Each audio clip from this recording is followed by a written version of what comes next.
வணக்கம் நேயர்களே, ஆயுத எழுத்திற்கு உங்களை வரவேற்பது நான் கார்கே. புதிய கல்விக் கொள்கையை ஏற்றுக்கிட்டாதான் நிதி அப்படின்ற இந்த விவாதங்கள் கடந்த வாரம் சென்று கொண்ட நிலையில் இதனுடைய அடுத்த நகர்வா 5000 கோடி ரூபாயை தமிழகம் இழக்க நேரிடும் அப்படின்னு மத்திய கல்வி அமைச்சர் சொல்றாரு. புதிய கல்விக் கொள்கை பிஎம்சி போன்ற பள்ளிகளை ஏற்றுக்கல அப்படின்னா 10,000 கோடி ரூபாய் தர்றேன்னு சொன்னாலும் அதில் நான் கையெழுத்து போட மாட்டேன், கையெழுத்து போட்டால் 2000 ஆண்டுகள் பின்னோக்கி போயிடுவோம் அப்படின்னு முதலமைச்சர் பதில் கொடுத்துருக்காரு. மொழியை வச்சு பிரிவினையை உருவாக்க முயற்சி நடக்கிறதுன்னு நேற்று ஒரு கூட்டத்தில் பிரதமர் பேசுகிறார். இது தமிழகத்தில் குறிப்பாக இப்போ நடந்து கொண்டிருக்கக்கூடிய இந்த பிரச்சனை தான் சொல்கிறாரா அப்படின்ற கேள்விகள் எழுந்திருக்கிறது. இதற்கு மத்தியில் இது அப்பட்டமான பிளாக்மெயில் இல்லையா, அப்பட்டமான அரசியல் இல்லையா, நாங்கள் வரி தர மாட்டோம்னு சொன்னால் என்ன செய்வீங்க, ஒரு நொடி போதும் அப்படின்னு தமிழக முதலமைச்சர் பதில் சொல்கிறார். முதலமைச்சருடைய வரி மறுப்பு எச்சரிக்கை என்ன செய்யும் மத்திய அரசு, என்ன செய்ய போகிறது அப்படின்ற கேள்விகள் எழுந்திருக்கிறது. விவாதிக்க இருக்கிறோம். சிறப்பு விருந்தினர்கள் அரசியல் விமர்சகர் திரு டிடிஎஸ் ரவிச்சந்திரன் நிகழ்ச்சிக்கு அவரை வரவேற்கிறேன். மதிமுக இலக்கியணி செயலாளர் திரு காரை செல்வராஜ் அவரையும் நிகழ்ச்சிக்கு வரவேற்கிறேன். பாரதிய ஜனதா கட்சியிலிருந்து பேராசிரியர் திரு ஆசீர்வாதம் ஆச்சாரி அவர்கள் அவரையும் நிகழ்ச்சிக்கு வரவேற்கிறேன். நான் முதல்ல திரு ஆசீர்வாதம் ஆச்சாரியிட்ட ஆரம்பிக்கலாம். அப்படின்னு இந்த பிரச்சனை புதிய கல்விக் கொள்கையை ஏற்றுக்காமல் போங்க அப்படின்றத தாண்டி தமிழ்நாடு வரி கொடுக்கல அப்படின்னா வரி கொடா இயக்கம் மீண்டு வந்தா மத்திய அரசு என்ன செய்ய போகுதுன்னு உச்சத்தை தொட்டிருக்கதா பார்க்கலையா? தமிழ்நாடு இந்த முடிவை, முதலமைச்சருடைய இந்த முடிவை எப்படி பார்க்குறீங்க? வணக்கம் கார்கே. அதாவது நான் ஒரு முதலமைச்சர்கிட்ட ஒரு வார்த்தை பிரயோகத்தை பார்க்கல. அவர் சொல்றதை வச்சு பார்த்தோம்னா இந்த வரி மறுப்பை ஒரு எச்சரிக்கையாவே எடுத்தோம்னா என்ன ஆகும் அதே நம்ம பேச. நம்பர் 1 அவர் பயன்படுத்துறாரு இல்லைங்களா மொபைல் போன், அது வேலை செய்யாது, அது மத்திய அரசு. ரெண்டாவது அவர் பயன்படுத்துறாரு இல்லையா இன்டர்நெட், அதே மாதிரி தமிழக அரசு பயன்படுத்த இன்டர்நெட் அது மத்திய அரசோடது, அது வேலை செய்யாது. இல்ல முதலமைச்சர் ஒரு நிமிஷம், முதலமைச்சர் அவர் வரி கொடுக்க மாட்டேன்னு சொல்லல, அவர் சொல்லுவது தமிழகத்துடைய குரல். நீங்க முதலமைச்சரை மட்டும் தனிப்பட்ட சொல்றீங்களே, தமிழ்நாடு வரி கொடுக்கல என்ன ஆகும்? இல்ல கார்கே, அதாவது ஒரு முதலமைச்சருக்கு தன்னுடைய பொறுப்பு என்ன என்று தெரிந்திருக்க வேண்டியவர். அவர் அரசியலமைப்பு சட்டத்தின் கீழ் ஒரு பதவி பிரமாணம் எடுத்தவர். அப்படியாப்பட்ட ஒரு முதலமைச்சர் இப்படி ஒரு irresponsible ஸ்டேட்மெண்ட், அவர் வேணா இதை அவங்களுடைய கட்சியினருக்கு வேணா சொல்லலாம், ஆனா தமிழக மக்களுக்கு நாங்கள் வரி கொடுக்க மாட்டோம் அப்படின்னு சொல்றது அவருடைய இமேஜ் காட்டுதுன்றதா என்னுடைய.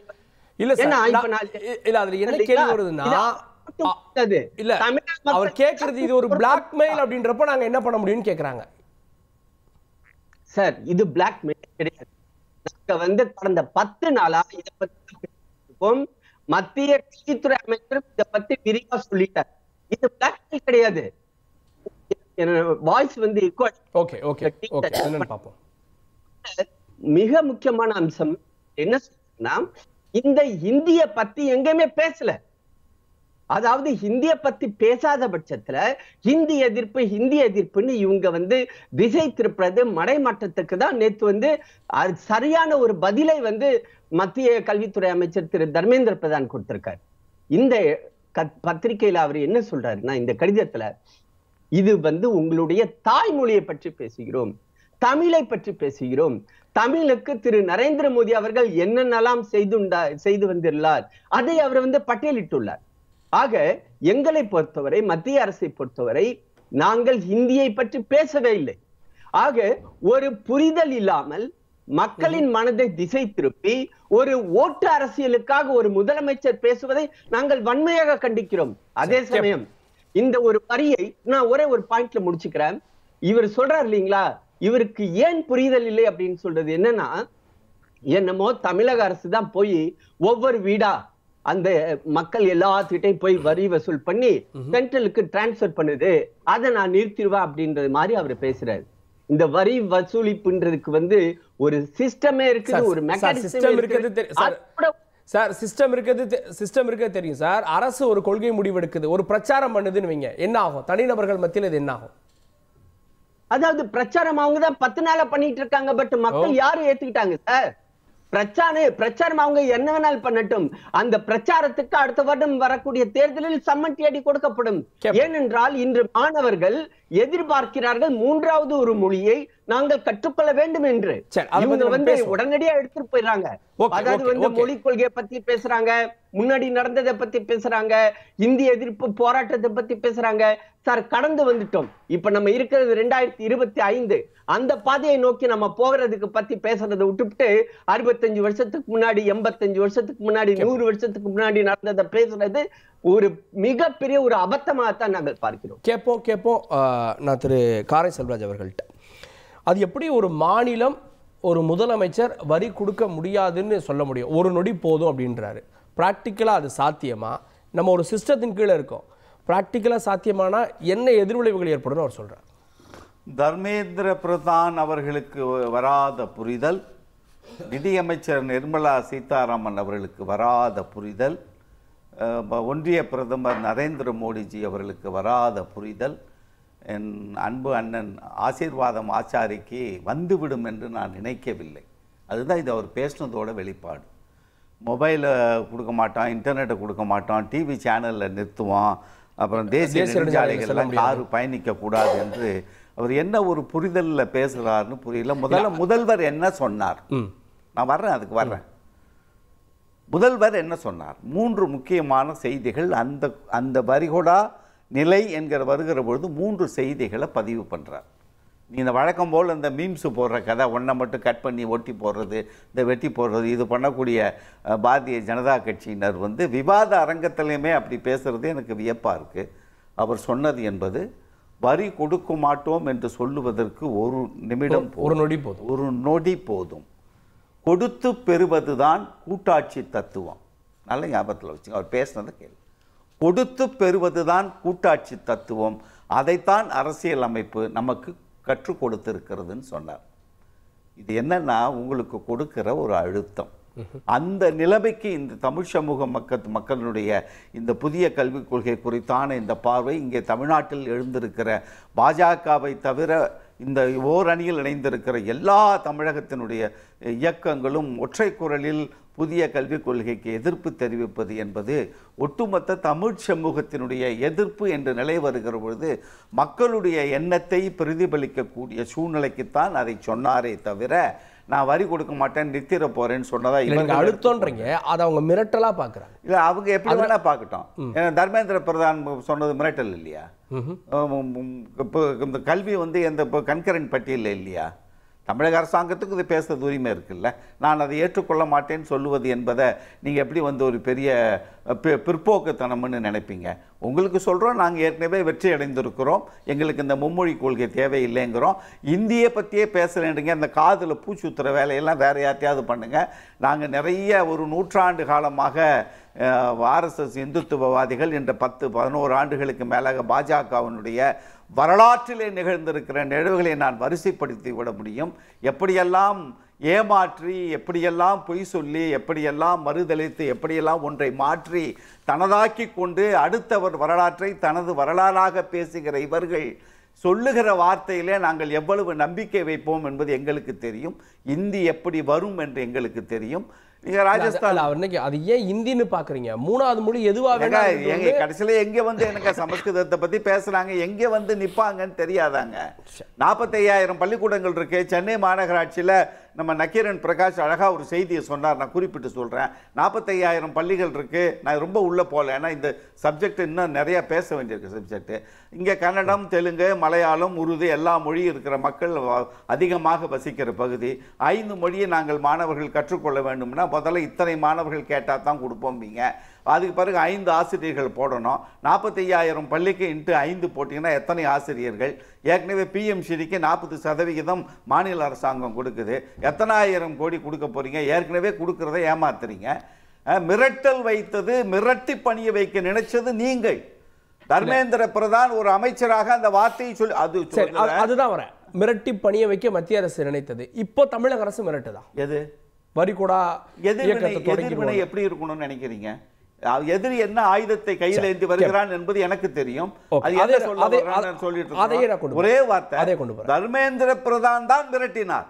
ஒன்றிய அரசு தான் மாநிலங்களை தமிழகத்தை மிரட்டுகிறது. 2154 கோடி கொடுக்க மாட்டேன்னு சொன்னவரு இப்ப அது 5000 கோடி என்று சொல்லுகிற அந்த ஆணவம் எங்கே இருந்தது வந்து உங்களுக்கு?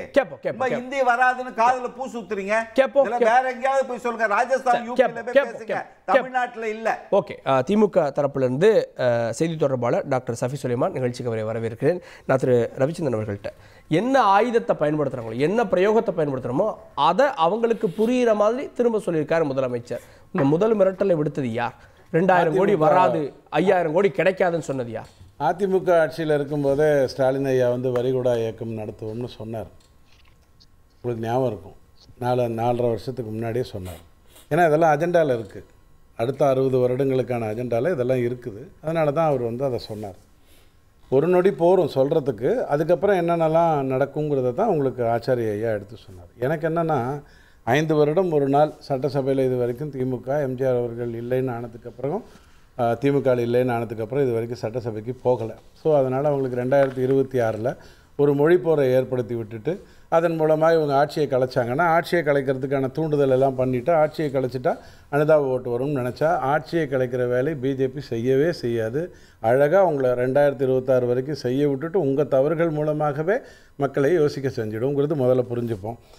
இன்னொரு பக்கம் விஜய், சீமான், அண்ணாமலைன்னு ஏகப்பட்ட பிரச்சனை இருக்குது. இப்போது இந்த 400-500 பக்கங்கள் உள்ள இந்த தேசிய பாலிசி, இந்த பாலிசியில் வந்து நீங்கள் மும்மொழியை மட்டும் முன்னிறுத்தி பேசுகிறீங்க. அதில் வந்து நிறைய நல்ல விஷயங்கள் இருக்கிறத, நீங்கள் நிறைய புதிய விஷயங்கள் கொண்டு வந்ததை நீங்கள் பேசல. நம்ம அரங்கத்திலே இருமொழி மும்மொழி மட்டுமே 4 விவாதங்கள் நம்ம பண்ணோம். நான் அதை பேசவே இது எக்ஸ்ட்ரீமா போயிருச்சா?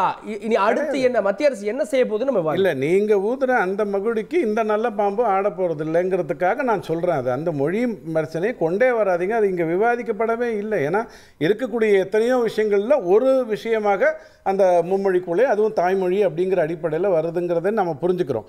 இப்போது ஃபவுண்டேஷன் கோர்ஸ் ஒரு 5 வருஷம் நடக்கும், அதில் 3 வருடம் ப்ரீ ஸ்கூலு, 2 வருஷம் ப்ரைமரின்னு சொல்லி நிறைய வடிவமைப்புகளை கொண்டு வந்து 3ஆம் கிளாஸ் 5ஆம் கிளாஸ் 8ஆம் கிளாஸ்லலாம் ஃபைல் போடுவாங்கன்னு இவங்க பயமுறுத்த, அந்த மாதிரிலாம் எதுவும் கிடையாது. அடுத்த 2 மாதம் உங்களுக்கு டைம் இருக்குது திரும்ப பாஸ் பண்ணுறதுக்குன்னு எடுத்து சொல்லி அதற்கு பிறகு தான் நடந்திருக்குங்கிறத நீங்கள் முதல்ல புரிஞ்சுக்கணும். இவங்க இந்த 3 லட்சம் கோடியை திடீர்னு எதுக்காக இந்த 3 வருஷத்துக்குள்ளே அவசரமாக வாங்குறாங்க அப்படின்னும் போதே எனக்கு அந்த அஜெண்டா புரிஞ்சுது. ஏன்னா அப்போவே இந்த வரிகுடா இயக்கம் சொல்லியாச்சு, இப்போ வாங்கக்கூடிய அளவுக்கு வாங்கி வச்சுருவோம், அதுக்கப்புறம் ஏதாவது பிரச்சனை வந்தால் பார்த்துக்கலாம்ங்கிற அளவுக்கு அந்த சூழ்நிலை உருவாக்கப்பட்டதோன்ற பயம் எனக்கு இருக்குன்னா பயப்படுறதுல இல்லை. எனக்கு தெளிவாக 3 லட்சம் கோடி கடன் வாங்கியிருக்காங்க இந்த அரசு சொல்ல வரீங்க. இதை வாங்கி வச்சுட்டாங்க, இப்போ அவங்க வரி கொடுக்கறதுனா மத்திய அரசு கொடுக்காது, அப்போ இந்த பணத்தை பயன்படுத்தி மத்திய அரசு இது கொடுக்கறதே இல்லைங்க. மத்திய அரசுடைய வேலை மாநில அரசு கடன் கேட்கும்போது கொடுக்கலாம், இந்த மாநில அரசுக்கு இதுக்கான தகுதி இருக்குன்னு சொல்கிற ஒரு கையொப்பம் போடுற வேலை மட்டும்தான் நீங்கள் வங்கியிலிருந்து வாங்கும் பொழுது, வேற்று வங்கிகளிலிருந்து நீங்கள் வாங்கும்போது மத்திய அரசு ஒன்றும் அங்கேருந்து எடுத்து கொடுக்கல.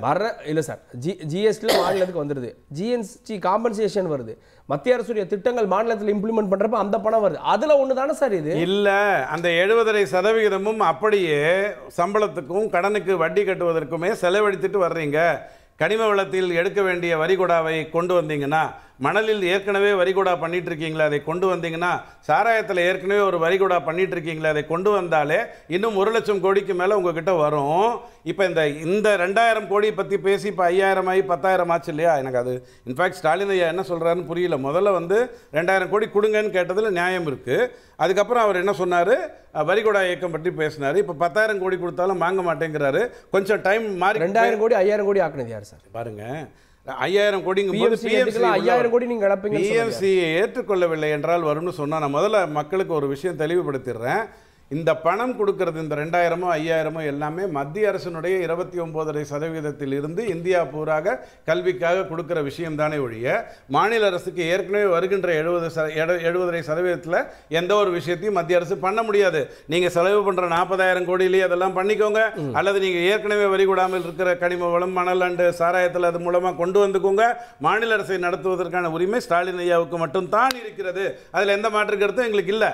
நீங்கள் ஆனால் இந்த 2000 கோடியை வைத்து மத்திய அரசு வஞ்சிக்கிறது அப்படின்னு நீங்க பேசுவீங்கன்னா, முதல்ல நான் ஒண்ணே சொல்லிடுறேன், இந்த மாதிரி விஷயத்தெல்லாம் பேசும்போது ஆர்டிகல் 360னா என்னன்னு தெரிஞ்சுக்கணும். 356 தேவையில்லை. ஒரு காங்கிரஸ் இல்லை பிஜேபி மாநில அரசை கலைப்பெண்லாம் கதை விடுறதுக்கு 360னா என்னன்னு தெரிஞ்சுக்கணும். இல்லை அதை ஏன் திரும்ப திரும்ப அழுத்தி சொல்கிறீங்க?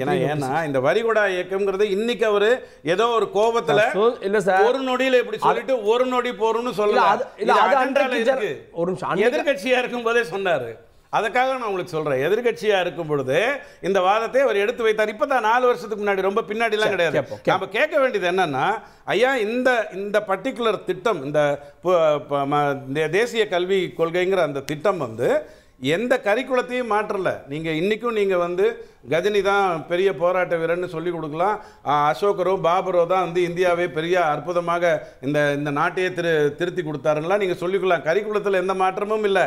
மாற்றம் எங்க வருது அப்படின்னு அது இந்த மாற்றத்தை செய்தது கூட இவர்கள் எல்லாம் சொல்லக்கூடிய சங்கரமடமோ மடாதிபதிகளோ கிடையாது.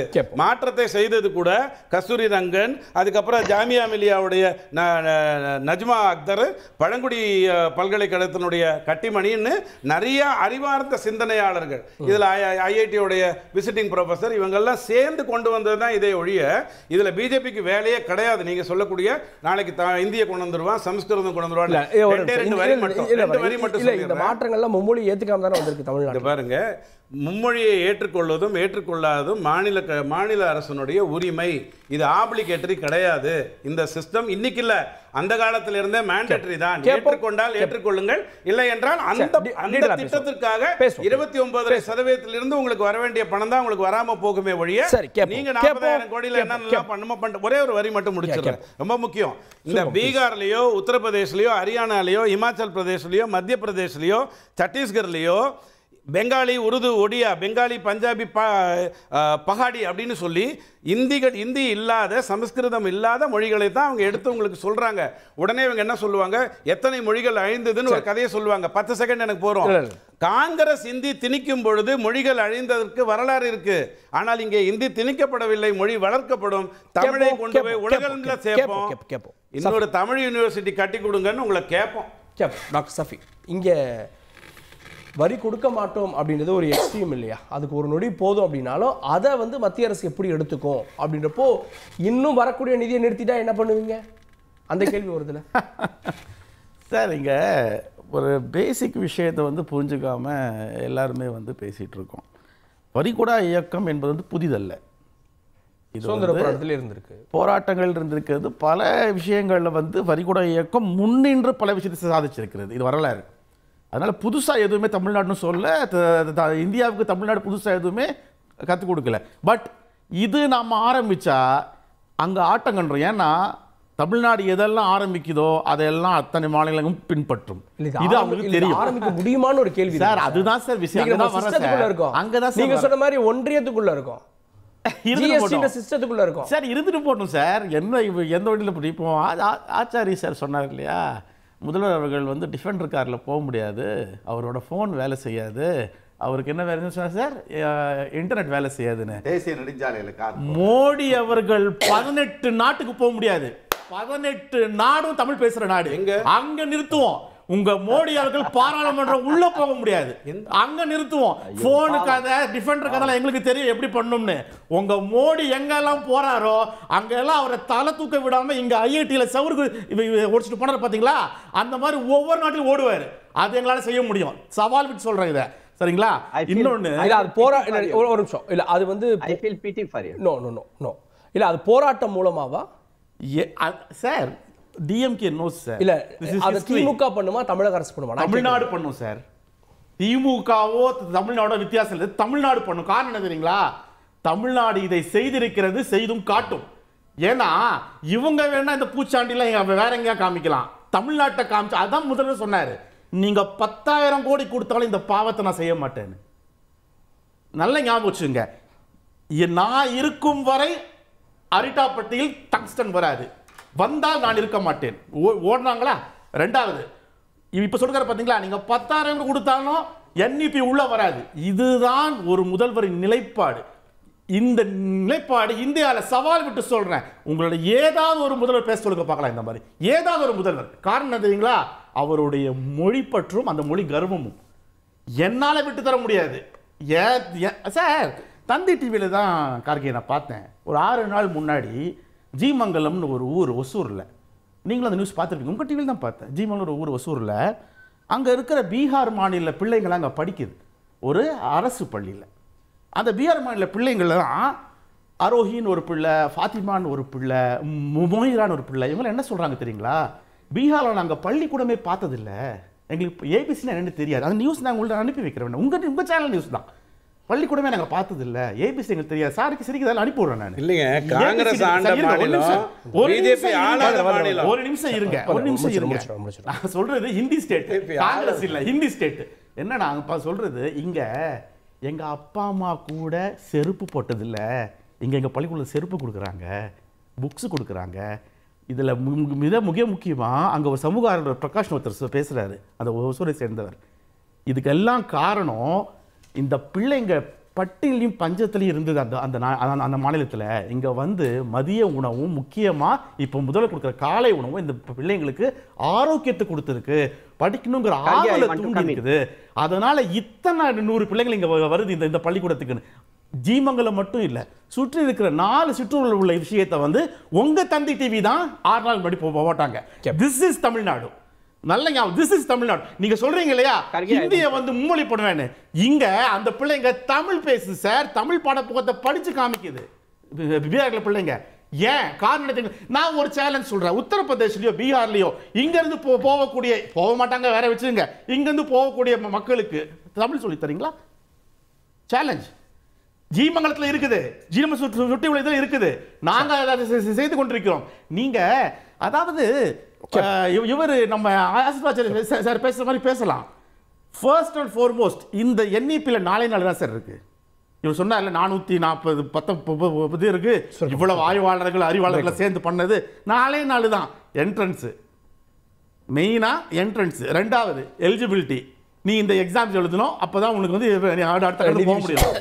இல்ல நிதி விஷயத்துக்கு வந்துரும், ஏன்னா நம்ம வந்து டீடைலா என்இபி பத்தி நிறைய பேசி, அதுதான் சொல்றேன்ல சார். அது எங்களுக்கு எதுக்கு? அப்ப எங்களுக்கு வேண்டாம்னா நீங்க நிதியை கொடுக்க முடியாதுன்னு பிளாக்மெயில் பண்ணக்கூடிய ஒரு ஒன்றிய அமைச்சருக்கு எப்படி பதில் சொல்வார் ஒரு முதல்வர்? இப்படித்தான் சொல்வார். தமிழ்நாட்டு முதல்வராக இருந்தால் அவர் இப்படித்தான் சொல்வார். திமுகவை சேர்ந்த முதல்வராக இருந்தால் இப்படித்தான் பேசுவோம். சரி, ஆசீர்வாதம் ஆச்சாரி கிட்ட ஏற்றுக்கிட்டாதான் நிதி தருவோம் அப்படின்றது அப்பட்டமான அரசியல் இல்லையா? ஆனால் வந்து பிரதமர் சொல்கிறாரு, அமைச்சர் சொல்கிறாரு, அரசியல் செய்யாதீங்க மொழியை வச்சு அப்படின்னு கேள்வி கேட்குறாங்க. பிரதமர் சொல்றதும் எங்களுடைய கல்வித்துறை, நம்மளுடைய கல்வித்துறை அமைச்சர் சொல்றது வந்து சரி. ஏன்னா அரசியல் நாங்க பண்ணல, அரசியல் பண்றது திரு மு.க. ஸ்டாலின், திமுக, தமிழ்நாடு அரசு. இப்போ நம்மளுடைய அண்ணன் காரை செல்வராஜ் அவர்கள் வந்து சொன்னாங்க, இதாவது வந்து இது வந்து ஒரு வரி கொடா இயக்கம் அப்படின்றது வந்து ஒரு சிம்பாலிக் அப்படின்னு. ஆனா அப்படி பாத்தீங்கன்னா எல்லா மாவட்டம், தமிழ்நாட்டில் உள்ள மாவட்டங்கள்ல ஒரு சில மாவட்டங்கள் வந்து தமிழ்நாடு அரசு எங்களை புறக்கணிக்குது அப்படின்னு சொல்லிட்டு நாங்களாம் வரி கொடுக்க மாட்டோம் அப்படின்னு சொல்ல முடியுமானே? அது மாதிரி அமையவே அமையாது. சிஸ்டத்திலே அதுக்கு இடம் இல்லை.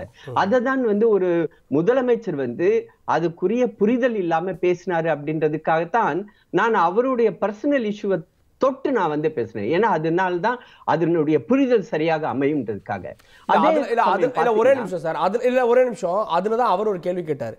இப்போ இங்க சாலையிலயோ இன்டர்நெட்லயோ எல்லா மத்திய அரசின் பங்கு இருக்கு, அதெல்லாம் சேர்ந்து தான் பயன்படுத்த முடியாது நீங்க சொல்ல வரீங்க. அதே கேள்வியை தான் அவர் ஷஃபி கேட்டாரு.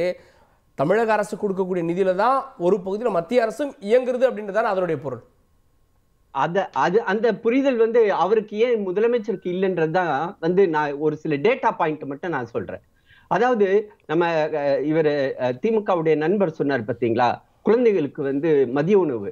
சார் கடந்த 4 வருஷமா அதுக்கு ஃபண்டிங் பண்றது எவ்வளவு தெரியுமா? 2796 கோடி ரூபாய் மத்திய அரசு தமிழ்நாடு அரசுக்கு கொடுத்திருக்குது.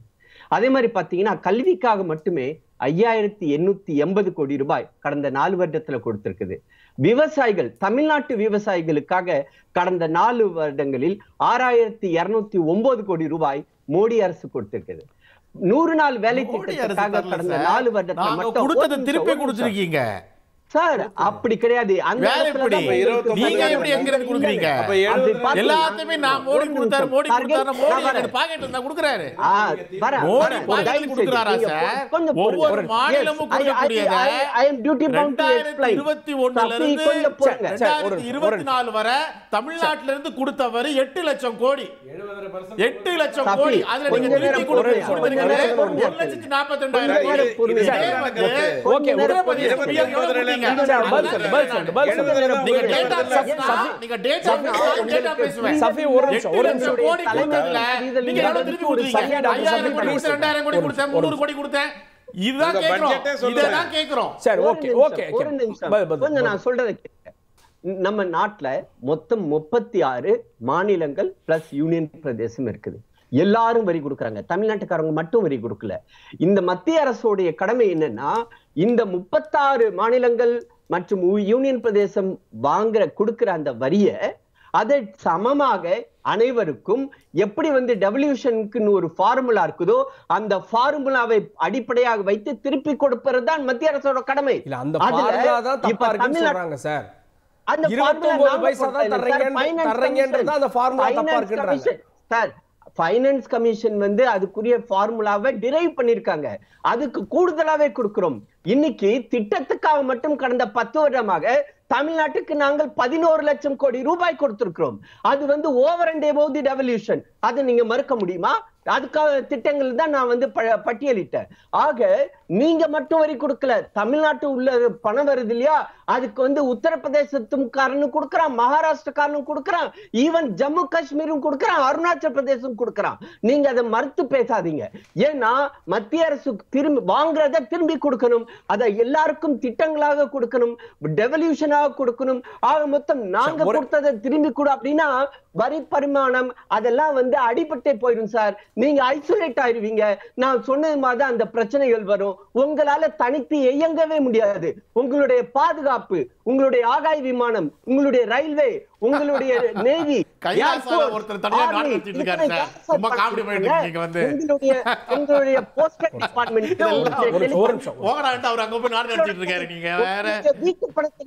கொடுக்கல. அதை புரிஞ்சுட்டு நீங்க பேசுங்க. இல்ல, ஒரே நிமிஷம் ஒரு பேசவே முடியாது. ஓகே, நான் திருக்காரி சொல்றேன். இந்த வரி கொடுக்க மாட்டோன்றதனுடைய பொருள் வேறு வகையில தனித்து இயங்குதல் அப்படின்னு அவர் பார்க்கிறாரு. இப்போ ஒரு மாநிலம் தனித்து இயங்க நினைக்குதா அப்படின்னு கேள்வி அவர் எழுப்புறாரு. இல்ல, அதை கேள்வி அவங்க எப்படி வேணா வச்சுக்கிட்டு அவங்களுக்கு இன்னுமே புரியலைங்கிறத நான் என்ன செய்ய முடியும்? கூட்டாட்சி தத்துவத்தின் மீது நம்பிக்கையற்றவர்கள் இன்னமும் இந்த புரிதலுக்கு வரல. அதுதான் நான் ஆரம்பத்தில் சொன்ன 3 சொன்னாரு. அந்த 3ல் இருக்கிற எவ்வளவு ஆழமான செய்தி. வரி கொடுக்காமல் இருக்க ஒரு வினாடி நொடி போதும். கொடுத்து பெறுவதுதான் கூட்டாட்சி. அரசியல் சாசனம் அதைத்தான் சொல்லுகிறது.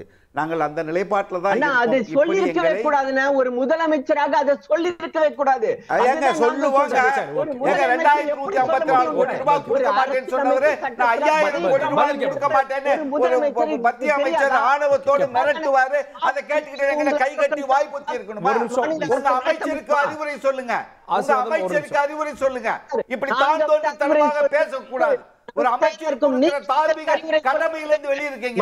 ஒட்டுமொத்த தமிழ் சமூகத்தின் மீது சொல்லுங்க. ஒட்டுமொத்த தமிழ் சமூகத்தின் கோபத்துக்கு ஆளாக இருக்கீங்க. அதையே நீங்க புரிஞ்சுக்கல. உங்க அமைச்சருக்கு அறிவுரை சொல்லுங்க. அதற்கு வருகிற எதிர்வினையை நீங்கள் ஏற்றுக்கொள்ள வேண்டும். ரெண்டாவது முக்கியமாக சொன்னா, தமிழ்நாட்டில் 3 லட்சம் கோடி ரூபாய் கடன். எங்க வந்துச்சு இந்த விவாதத்துக்குள்ள? இந்தியா ஜிடிபி வர்சஸ் டெப்ட் ரேஷியோ என்ன? 83.1% 2024. 144 லட்சம் கோடி கடன். ஏன் அப்பம் வீட்டுக்கு பணத்தை கொண்டாந்து கொடுக்கறதுக்கு கடன் வாங்கினாங்க? பணமா இதுக்கு கொடுக்கலையா? விவசாயத்துக்கு கொடுக்கலையா? அதுக்கு கொடுக்கலையா? இதுக்கு கொடுக்கலையா? அதெல்லாம் திட்டங்கள். நீ கொடுத்து தான் ஆகணும். இதுக்கு ஏன் கொடுக்கலன்னு கேட்டா அதுக்கு பதில் சொல்லணும்னா மும்மொழி கொள்கை. நாங்க இந்திய பத்தி சொல்லலையே. என்ன நாங்க கிறுக்கு பயல்கள? நாங்க 3 நாளா எங்களுக்கு புரியாது. 3 நாளா என்ன பேசிட்டு இருக்கீங்க? 3 நாளா கிறுக்கு பயல்கள் மட்டும் தான் மும்மொழியை பேசிட்டு இருந்தீங்க. ஏன் நிதியை கொடுக்கல அப்படின்னு ஒரு கேள்வி வைக்கிறோம்.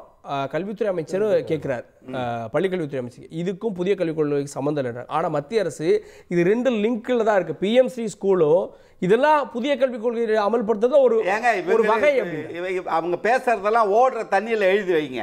ஒரு மாநிலத்தில் அவர் ஆர்.என். ரவி இன்னைக்கு அவர் ஒரு கோர்ட்டில் வந்து இப்போ கொடுத்துருக்காரு, பஞ்சாப் கவர்னருக்கு கொடுத்த அந்த அந்த நீதி எனக்கு பொருந்தாது. இவங்கெல்லாம் ஒரு ஆளு, இவங்கெல்லாம் ஒரு ஆளு, ஒரு கூட்டாட்சி தத்துவத்தின் மீது ஒரு மாநில அரசாங்கத்தின் உரிமைகள், மாநில உரிமைகள் மீது, மாநில உரிமைகள் என்ன, அந்த மாநிலத்தினுடைய வளர்ச்சி என்ன, அந்த மாநிலம் எப்படி வளர்ந்தது, இந்த நிலையில் வளர்ந்து கொண்டிருக்கிற மாநிலத்தினுடைய வளர்ச்சிக்கு நாம் தடையாக இருக்கக்கூடாது என்கிற எண்ணம் இல்லை.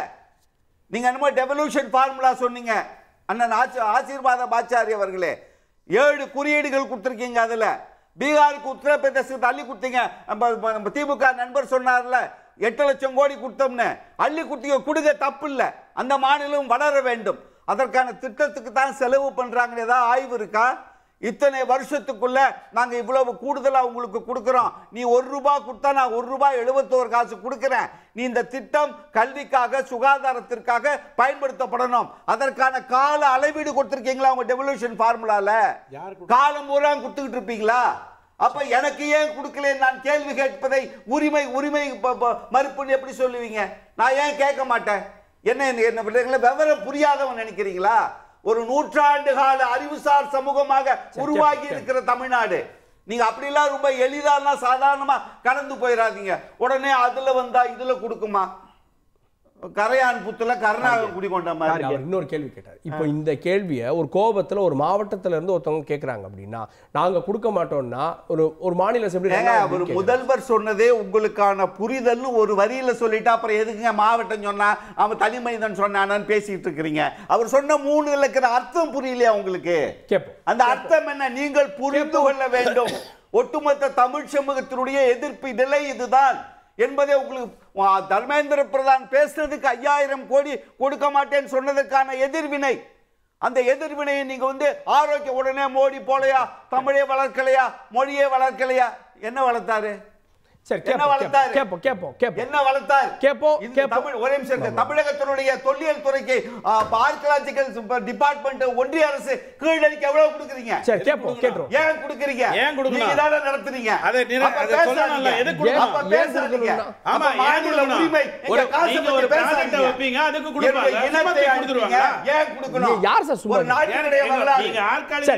திரு டிடிஎஸ் ரவிச்சந்திரன் 2000 ஆண்டுகள் பின்னோக்கி இழுத்து செல்லும் ஒரு கையெழுத்திட்டா அதை பண்ண மாட்டேன், நீங்க 10,000 கோடி கூட கொடுங்க அப்படின்னு உறுதியா சொல்றாரு முதலமைச்சர். இல்லை சார், அவர் சொல்றதுக்கு பின்னாடி இருக்கக்கூடிய காரணங்கள் எனக்கு புரியல. ஃபர்ஸ்ட் ஆஃப் ஆல் நான் முதலே சொல்லிட்டேன், மத்திய அரசுடைய 29.5% தான் இந்த எஸ்எஸ்ஏங்கிறது வருது. உங்கள் 70% உங்ககிட்ட தான் இருக்குது. நீங்கள் அதை வைத்துக்கொண்டு என்ன வேணாலும் பண்ணலாம். அந்த 29.5% அவங்க பண்ணுறதுக்கு 80,000 பேரை நீங்கள் இன்னும் வேலைக்கு சேர்க்கலை அப்படிங்கிற குற்றச்சாட்டை உங்கள் முன்னாடி வைக்கிறாங்க. என்னென்னலாம் அவங்க ஸ்கீம் வச்சுருக்காங்களோ எஸ்எஸ்ஏல வச்சுருக்காங்க. கிட்டத்தட்ட 2000 ஸ்கூலில் வந்து ப்ளே கிரவுண்டே இல்லை அப்படிங்கிறத எடுத்து வைக்கிறாங்க. அதையெல்லாம் செய்வதுக்கு தான் எஸ்எஸ்ஏ வந்து எங்கிட்ட பணம் இருக்குது நீ கொஞ்சம் வச்சுக்கோங்கிறதுக்கு இல்லை. வர நீங்கள் அதெல்லாம் சொல்லி நிறுத்துறீங்க. எஸ்எஸ்ஐயில் ஸ்கூல் டேபிள் இதெல்லாம் சீரமைக்கிறதுக்கான ஃபண்டு இருக்குது. குழந்தைங்களுடைய சானிட்டரி நாப்கின் வரைக்கும் அதில் இருக்கு. ஆமாம், அதை நிறுத்தி வச்சா போதுமா? யார் எது அவங்களுக்கு அந்த தேவை இருக்காதுங்க. எஸ்எஸ்ஏக்கான கமிட்டி வந்து என்ன பண்ணும்? தமிழ்நாட்டில் இதெல்லாம் பண்ணிட்டாங்க. கூட காட்டி நிப்பாட்டுறீங்க. இவ்வளவு விஷயங்கள் நடந்துட்டு இருக்குல்ல. நிறுத்தலைங்க. நீங்க தான் 80,000 பேரை வேலைக்கு வைக்காம இருக்கீங்கன்னு உங்களுக்கு சுட்டி காட்டுறோம். நீங்க தான் பிளே கிரவுண்ட் பண்ணாம இருக்கீங்க இத்தனை ஸ்கூல்லன்னு உங்களுக்கு சுட்டி காட்டுறோம். எஸ்எஸ்ஏங்கிறது மொழிக் கொள்கை பற்றி மட்டும் இல்லை. எஸ்எஸ்ஏ இந்த புதிய இந்த தேசிய எஜுகேஷனுக்கு முன்னாடியே வந்துட்டு இருந்த கொடுத்துக்கிட்டு இருந்த ஒன்று, வாஜ்பாய் ஐயா காலத்திலிருந்து தொடர்ந்து செய்துட்டு இருக்கிற ஒரு விஷயம். அதுக்கு இதுக்கு சம்மந்தமே இல்லை. தர்மேந்திர பிரதான் உங்ககிட்ட சொன்னது 2000 கோடியை பற்றி மட்டும் நீங்கள் பேசுகிறீங்க. பிஎம்ஸ்ரீயை சேர்த்தீங்கன்னா இன்னொரு 3000 கோடி 5000 கோடி உங்களுக்கு கிடைக்காமல் போகும்ங்கிறத நான் உடம்பு எப்படி இருக்குது நல்லா இருக்கீங்களான்னு கேட்குறேன். நீ உடம்பு எப்படி இருக்குது நல்லா இருக்கியான்னு கேட்டு புரிஞ்சுக்கிட்டீங்கன்னா தவறாக தான் வந்து சேரும். ரெண்டாவது எஸ்எஸ்ஏல முன்னாடி எல்லாம் கொடுத்தீங்க, ஏன் திடீர்னு நிப்பாட்டு? பாருங்க, முன்னாடி இந்த வாக்குறுதிகளை தொடர்ந்து கொடுத்துக்கிட்டே வந்தாங்க. இதுல உள்ள போனீங்கன்னா இவங்க மடைமாற்றுவதற்கு தான் இந்த இந்தியும் சமஸ்கிருதத்தையும் எப்போதும் போல கொண்டு வராங்க. வாக்குறுதிகளை கொடுத்து கொண்டு வந்ததுனால தான் அது நடந்தது. நீங்களே நான் எத்தனை விவாத மேடையில் 1 ரூபாய்க்கு 29 பைசா தான் தமிழக கொடுக்குதுன்னு திரும்ப திரும்ப சொல்ற குற்றச்சாட்டை, ஐயா அது டைரக்ட் டாக்ஸை மட்டும் வச்சு பேசுறீங்க, டைரக்ட் டாக்ஸை பற்றி மட்டும் பேசக்கூடாது, மொத்த டாக்ஸை வச்சு பேசணும், மொத்த டாக்ஸில் பேசினா உங்களுக்கு தான் 70, மத்திய அரசுக்கு 29 பல ஆயிரம் முறை சொல்லியாச்சு. ஆனால் பத்திரிகை உலகம் இன்னும் அந்த 29 பைசா பேசிக்கிட்டு தான் இருக்குது. எனக்கு என்ன வேணும் அப்படின்னா, ஒரு கல்வி கொள்கை அப்படின்னா அது எப்படி இருக்கணும்னா, ஏழைகள் கூலிகளாக இருக்க வேண்டும், மிடில் கிளாஸில் ரொம்ப கீழ்த்தரமாக இருக்கிறவங்க ஏதோ ஒரு பொட்டிக்கடையை வைத்து கொண்டு இருக்க வேண்டும், மிடில் கிளாஸில் இருக்கிறவங்கெல்லாம் வந்து இந்த கிளர்க்காக மாதிரி போயிடணும், அப்புறம் மிடில் கிளாஸில் இருக்கிறவங்களாம் டாக்டராகவும் இன்ஜினியராக ஆகணும், பணக்காரெல்லாம் வெளிநாட்டுக்கு போகணும்னு இருக்கக்கூடாது. ஒன்று ஒரு காரணம் சொல்லிடுறேன், எனக்கு செய்யா நீங்கள் சொல்லிட்டீங்க, நான் ஒரு காரணம் வர்றேன். இப்போ நீட்டில் வந்து ஒரு பிரச்சனை வந்தபோது நீங்கள் என்ன தெரியுமா சொன்னீங்க? 12வது வரைக்கும் நான் பாடம் கற்றுக் கொடுத்துட்டேன், நீ டாக்டராக்கு, அவன் தேர்ந்தெடுக்கப்பட்டவன் டாக்டராக்குன்னு சொல்லிட்டீங்க. அப்போ நம்ம என்ன சொன்னோம், இல்லையா இந்த மாதிரி ஒரு ஸ்கீம் இருக்குது, சுப்ரீம் கோர்ட்டும் ஒத்துக்கு இதுக்கு வந்து இந்த மாதிரி கோர்சஸ் இருக்குது, அப்போ ஏழைகள் வந்து பணம் செலவு பண்ணி தான் படிக்கணுமா அப்படின்னு நீங்கள் கேட்டீங்க. இப்போ அதே நியாயத்தை நான் உங்ககிட்ட கேட்குறேன், 3வது மொழியை ஒருத்தன் தாய்மொழியாக கொண்டிருந்தால் அவன் பணத்தை செலவு பண்ணி தான் கற்றுக்கணுமா? அப்படி வேண்டாம். இந்தியாங்கிறது பேரரசு, அவனுக்கு முதல்ல இந்தியாங்கிறது மிகப்பெரிய பேரரசு, ஏன்னா நம்மால் மாதிரி ஆகிடக்கூடாது, வடக்கில் ஏதோ ஒரு நாடு அப்படின்னு நினச்சிடக்கூடாதுங்கிறதுக்காக இந்தியாங்கிறது ஒரு பேரரசு, இங்கே இந்த மாதிரியான மொழிகள் இருக்கு.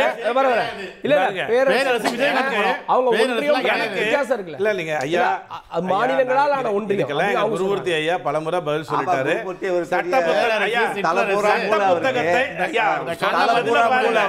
அவர் சொன்ன பதில பாருங்க,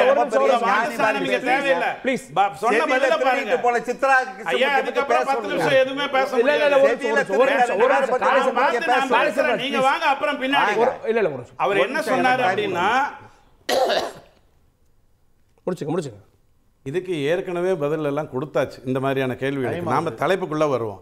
நான் என்ன கேட்குறேன், இன்றைக்கி தமிழ் நீங்கள் பயங்கரமாக வளர்த்துட்டீங்க, தமிழ் வளர்ந்து பெரிய அளவில் நல்லா வந்திருக்கு. 10ஆம் கிளாஸுக்கு அப்புறம் தமிழ் கிடையாது, 11, 12 தமிழ் கிடையாது, தமிழ் மீடியமும் 12ஆவதுக்கு அப்புறம் கிடையாது, பிகாமில் மற்ற இடத்துல வருது, பொறியியலோ மருத்துவமோ இன்னும் வரல.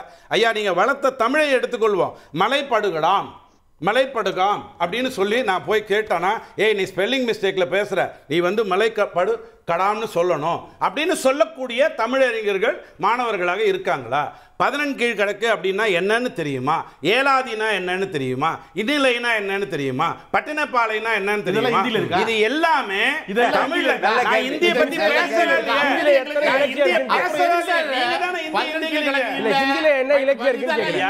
இந்தியில இருக்கிற இலக்கியத்தை படித்து என்ன இலக்கியம் இருக்கு ஒன்னு சொல்லுங்க ஐயா. எனக்கு இந்தி விவாதமே இல்லையா? அப்புறம் எது சொல்றீங்க? விடுங்க.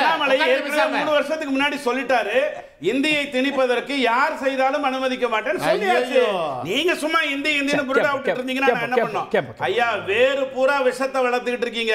மத்திய அரசு பணம் கொடுக்கலன்னு நாளைக்கு பணம் வந்து இனிப்பா இருக்கும்னு நினைக்காதீங்க, பணம் வந்து கசக்கும். தொடர்ந்து மத்திய அரசு வஞ்சிக்கிறதுன்னு கதையை சொல்லி ஐயா வந்துருவார் உங்ககிட்ட சொல்லி வேறே விஷமாக மாத்தி கொண்டிருக்கீங்க. ரொம்ப தப்பு பண்றீங்க. பிரிவினைவாதம் தான் உங்களுடைய நோக்கம். அதைத்தான் நீங்க வெவ்வேறு விதமா பண்ணிக்கிட்டு இருக்கீங்க. இந்த தவறை தயவு செஞ்சு செய்யாதீங்க. 2026 வரைக்கும் நீங்களே இருங்க. ஒரே ஒரு குறுக்கீடு. இப்ப இருக்கிற மாணவர்களுக்கெல்லாம் நாங்க வந்து கல்வி வளர்ச்சியை கொடுக்கல, அதை கொடுக்கல, இதை கொடுக்கல, மேலோட்ட மக்கள் கொடுக்க யாரு பேசுறது? இந்த ஆரிய பார்ப்பன கூட்டம் இந்த மண்ணிற்கு வந்ததற்கு பிறகுதான் வேதத்தை கையில் எடுத்துக் கொண்டு கல்வியில் சிறந்து வந்த தமிழ் சமூகத்தினுடைய கல்வி அறிவையே பள்ளிக்கூட போகாம மனைமாற்றம் செய்த இவங்க எங்களுக்கு விளக்க சொல்றாங்களா? யாருக்கு விளக்க சொல்லுவது? இந்த ஆரிய கூட்டத்துக்கு விளக்கம் சொல்ல இல்லை. எங்களுடைய வாழ்க்கை நாசமாக்கியவர்கள், எங்கள் பண்பாடு கலாச்சாரத்தை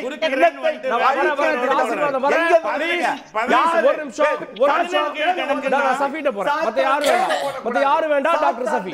நோ நோ நோ டாக்டர் சஃபிட்ட மட்டும். திரு சஃபி அவனுக்கு தமிழை என்ன சொல்லி கொடுத்தீங்க? போகாது சார், நீங்க எல்லாரும் பேச அனுமதிக்க முடியாது, எல்லாரும் பேச அனுமதிக்க முடியாது. டாக்டர் சஃபி மட்டும் கல்வியை பத்தி பேசுறது. சஃபியோட ஆடியோ மட்டும். சஃபி நோ நோ சஃபி சஃபி இல்ல சார் சார் சார் சார் நீங்க ஆனர்ல இல்ல, புரிஞ்சுக்கங்க, ஆனர்ல இல்ல. சஃபி சஃபி இதுல ஒரே நிமிஷம் இல்ல, அதுல இல்ல சார் சார் பிரேக் விட்டுறேன். காரை ஒரு நிமிஷம் புரிஞ்சுக்கங்க. சஃபி இதுல இன்னொரு குறியீடு சொல்றாரு. தமிழக அரசு மாநில அரசு இல்ல தமிழக அரசு மாநில அரசு 356 இம்ப்ளிமெண்ட் பண்றதுக்கு ஏதோ ஒன்று பண்றாங்களோன்ற வாதத்தை வேற வகையில் அவர் வச்சு 356 பண்ணவே வேணாம், இவங்களை வச்சே செய்யலாம், இவங்களை வச்சே இவங்களை செய்யலாம். அதோடைய பொருள் என்னப்படுது? இவர் வேற செய்யறோம் அதெல்லாம் இல்லை சார். ஒரு இவ்வளோ நாள் இந்த டேக்ஸ் டெவல்யூஷன் இப்போ அண்ணன் கூட வந்து இந்த டைரக்ட் டேக்ஸ் இவ்வளோ கொடுக்குறோம் 29 71 இதெல்லாம் சொல்கிறாங்க இல்லையா. ஒரு சின்ன விஷயத்தை மட்டும் நான் கிளாரிஃபை பண்ணுறேன். ஸ்டேட்டை இருந்த ஒரு சில முக்கியமான வரி விதிப்புகள் இருந்துச்சு பார்த்தீங்களா. அதாவது state VAT tax, central sales tax, luxury tax, entry tax, entertainment and amusement tax, tax on advertisements, state surcharge and cess, இதையெல்லாம் இவங்க பிடுங்கிட்டு என்ன பண்ணாங்கன்னா 246 அடுத்ததாக 246A ஒன்று கொண்டு வந்து இடையில சொருவி 249, 250, 248, 268, 269 இதில் எல்லாத்துலேயும் வந்து இவங்க திருத்தத்தை பண்ணி இனிமேல் வந்து இந்த மாதிரி நம்ம வரியை ஃபுல்லாக இது பண்ணிட்டோம். இந்த மாதிரி இவங்களுக்கு வந்து எல்லா மாநிலத்திலும் வரியை விதிக்கிறத வந்து நம்ம பிடுங்கி வச்சுருக்கோம், யாரும் ஒன்றும் பேச முடியாதுன்னு சொல்லிட்டு சொன்னாங்க. ஆனால் அட்டவணை 3 வந்து ஒத்திசைவு பட்டியலில் இது கிடையாது. காரணம் சட்டப்பிரிவு 254 வந்து இந்த இருக்கிற நிபந்தனை ஜிஎஸ்டிக்கு பொருந்தாது. ஏன்னா இது கன்கரண்ட் லிஸ்ட்டில் வருது. கன்கரண்ட் லிஸ்ட்டில் வரும்போது 254 வரக்கூடிய இது வந்து ஜிஎஸ்டிக்கு பொருந்தாது. அதே மாதிரி இவங்க புதுசாக சேர்த்த 246A கூட அரசியல் சாசன சட்டப்பிரிவு 254 ஜிஎஸ்டி சட்டத்தை கட்டுப்படுத்தாது. இதுதான் உண்மை.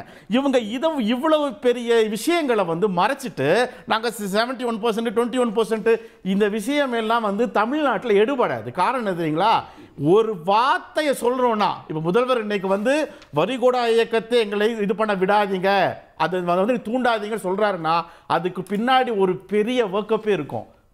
கம்ப்ளீட் டேட்டா பேஸோட ஒரு ஒர்க்கப் இல்லாம திமுக ஒரு விஷயத்தை வெளியே கொண்டு வராது. காரணம் தெரியுங்களா? இல்ல நீங்க சொன்னா அதெல்லாம் கேட்டா சட்ட ரீதியா அணுக போறீங்களா? அதை கோர்ட்டுக்கு போக மாட்டாங்க சார். நான் ஒன்று சொல்லட்டுங்களா, இவர் இப்ப சொன்னார் இல்லையா இவங்க இப்படியே முடிச்சிருவோன்னு. இவங்களுக்கு வந்து அந்த திராணியே கிடையாது சார். ரீசன் என்ன தெரியுங்களா, விவசாய சட்டம்னு கொண்டு வந்தாங்க சார். அதுக்கப்புறம் என்ன பண்ணாங்க, தூக்கிட்டு ஓடல பின்னாடி எங்க முடியாதுன்னு. Mark my words, Dharmendra Pradhan another 1 வீக்குள்ள அவர் வாசகத்தை திருப்பி வாங்குவார் சார். நான் சொன்னதுல அது தப்பு, நான் சொன்னது இது தவறு, அப்படி எதுவுமே இல்லை, தமிழ்நாடு நான் கொடுப்பேன்னு சொல்லிட்டு தர்மேந்திர பிரதானே சொல்லுவாரு. மார்க் மை வேர்ட்ஸ் 1 வீக்குள்ள பண்ணுவார். ஏன் தெரியுங்களா, இவங்களுக்கு இந்த விஷயங்கள் எல்லாம் எடுத்துரைக்க மற்ற மாநிலங்கள் தயாராக இல்லை, அதுக்கு உண்டான விஷயங்கள் இல்லை. தமிழ்நாட்டில் இது நடக்காது. காரணம் நடக்கூடியது திராவிட முன்னேற்ற ஆட்சி. முக்கியமா நான் இதில் சொல்ல வேண்டியது, அண்ணன் பல விஷயங்களை பேசும்போது பிஎம்சி நீங்க இது பண்ண, பிஎம்ஸ்ரீ ஒரு கொள்கை தான், ஒரு சட்டம் கிடையாது. ஒரு சட்டத்தை வைத்து தான் நீங்க ஒரு மாநிலத்தை வந்து கட்டுப்படுத்த முடியும்.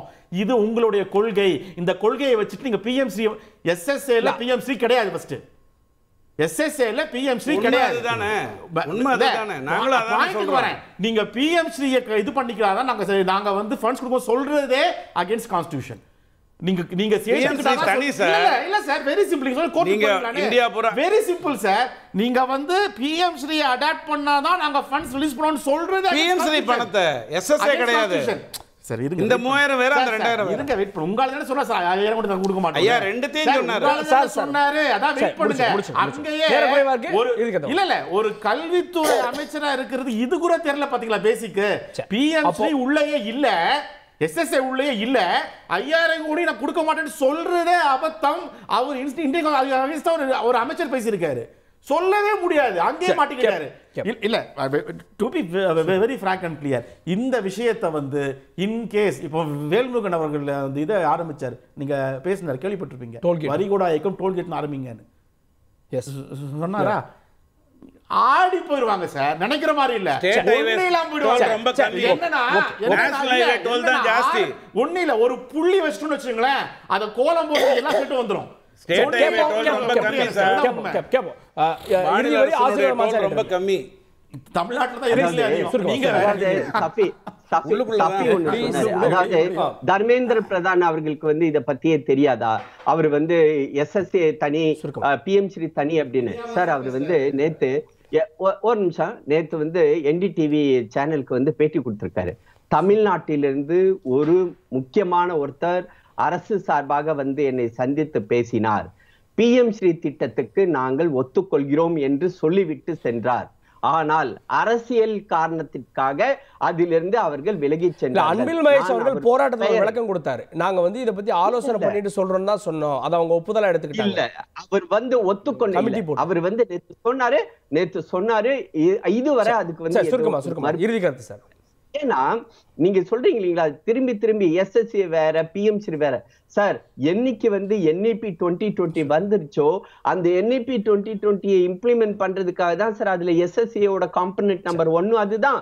பிஎம்சி NEP இம்ப்ளிமெண்டேஷனோட மாடல் பள்ளிகளா உருவாக்கப்பட்டதும் அதற்கு தான். ஆக மொத்தம் தேசிய கல்விக் கொள்கையை விலக்கி வச்சுட்டு நீங்க எஸ்எஸ்ஏவும் பண்ண முடியாது, பிஎம்சியும் பண்ண முடியாது. இறுதியாக என்னுடைய ஒரே ஒரு கருத்து கூட்டாட்சி தத்துவத்தை பத்தி மிக வேகமாக காரை செல்வராஜ் அண்ணன் குரல் எழுப்பினார். கூட்டாட்சி தத்துவத்தை நாங்களும் மதிக்கிறோம். திரு நரேந்திர மோடி அவர்கள்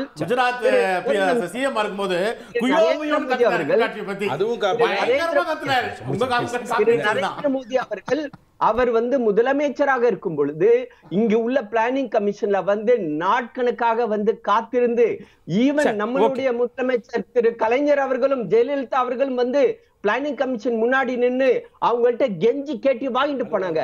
2014 மாத்தினவர் நரேந்திர மோடி.